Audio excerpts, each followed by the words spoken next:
Much. Joining me now, Senator Ed Markey, Democrat from Massachusetts, member of the Foreign Relations Committee that in just about an hour will question the president's nominee for Secretary of State.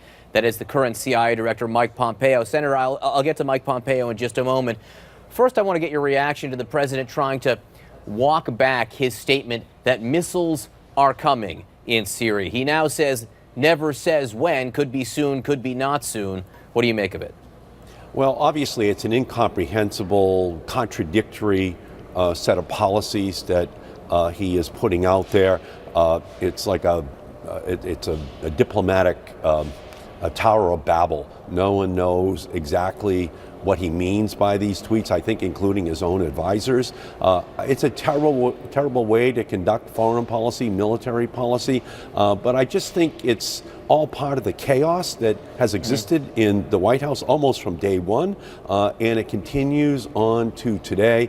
We need a president who comes to Congress if he intends on having an escalation of this conflict in Syria, and he should lay out a comprehensive plan, and then he should ask for the Congress to vote affirmatively upon it. That is his responsibility to the Congress, and then the Congress's responsibility to discharge. The funny thing is, it's always Congress's responsibility to do it, but many times the Congress shirks that responsibility, as does the executive branch. They choose not to ask for said authority. It's interesting and refreshing in some cases to hear you call for it right now. Would you support it if the president came to you and said, we should respond to this chemical attack in Syria with air power? Would you vote yes? Well, I would first have to understand what the president's plan was. We are dealing with Russian troops. We are dealing with Iranian troops. We have to understand that perhaps he has a plan which would be of extended duration and much larger in terms of its operations. That is something that would require congressional debate because it could actually come to involve American young men and women in combat inside of Syria. And unless and until the president does that, then I don't think he should be allowed to engage in an activity that could lead inexorably to an escalation of American conflict in that country. Is there a Markey plan in which you would support air power? Are you suggesting that any kind of airstrike would not be advisable right now? No, I'm saying that any kind of an airstrike should in fact be brought to Congress so that we can understand what the president's plan is, whether or not he's going to involve in this attack plan strikes that could hit Iranians or Russians inside of Syria, and then what the response is likely to be from the Russians or Iranians from the administration's perspective. Does there need to be a military response to the apparent chemical attack, in your mind?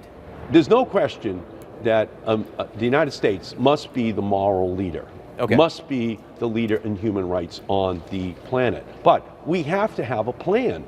We have to understand what we're doing. The president struck Syria last year in April. There was no plan. There was no follow-up. And as a result, there were no consequences to Assad. The Russians didn't bring out the chemicals as they promised. Assad continued to act as he had in the past. There was no follow-up plan. So he struck last year. If he does the same thing this year that he did last year, then it ultimately, historically, will have no import whatsoever. I'm sure this will come up in the confirmation hearings for Mike Pompeo today. You had a chance to meet with the CIA director earlier in the week in advance of his confirmation hearings to be Secretary of State. Some have labeled him a hawk, including you, sort of. You called him part of the president's war cabinet. He's going to address that head on in his opening statement, saying it's unfair to call him that. Did he assuage your concerns? Well, with the arrival of Mike Pompeo and John Bolton into the inner circle of foreign policy advisors of the president, it's very important to look at past statements that were made by Mr. Pompeo in conjunction with John Bolton, looking from my perspective at nuclear non-proliferation issues on the Korean Peninsula, in the Middle East, because there is a part of the president and I think his new advisors that could lead to preemptive strikes in Iran and in North Korea.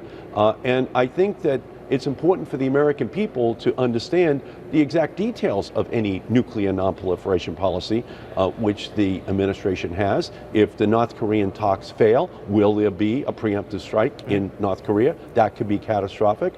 In the Middle East, if the Iranian deal is in fact vitiated, could that lead to an escalation in the Middle East of our nuclear tensions? We have to get the answers to those questions, and that's what I intend on focusing upon today. Senator Ed Markey from the Commonwealth of Massachusetts. Listen, Senator, do me a favor. Do something about the weather for Monday for the marathon up in Boston. Looks terrible right now. I'm counting on you to fix it. Okay, but we got to be happy with the Celtics, Bruins, and Red Sox right now. So I'm going to enjoy the good stuff too. Things have been good so far. Thank you, Senator. I appreciate it. Thank you.